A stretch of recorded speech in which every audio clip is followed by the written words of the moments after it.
ఒకరోజు రాజు భవనం ముందు ఉన్న పెద్ద సరస్సులో చేపల వేట జరుగుతుంది.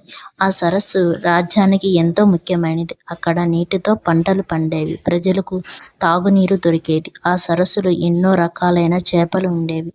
రాజు ప్రతిరోజు ఉదయం ఆ సరస్సు దగ్గరకు వెళ్ళి ప్రకృతి అందాలు ఆస్వాదించేవాడు.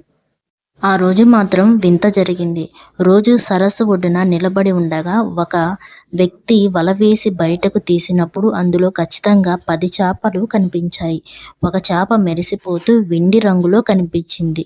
ఆ చేపలు సాధారణ చేపలు కాకుండా ఒక్కసారిగా గాలిలో ఎగిరి మళ్ళీ వలలో పడిపోయాయి.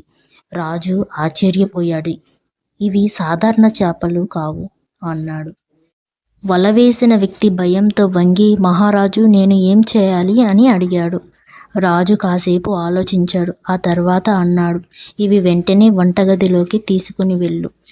ఈ 10 చేపలను వంటగదిలోకి తీసుకుని వెళ్ళాడు. కానీ వాటిని ఎవరు తాకకూడదు, నేనే స్వయంగా చేస్తాను.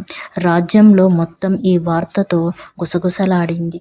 వంటశాలలో ప్రధాన వంటమ్యాన్ చేపలను శుభ్రం చేయడానికి సిద్ధమవుతుండగా ఒక్కసారిగా మొదటి చేప మాట్లాడింది. నన్ను కాపాడు.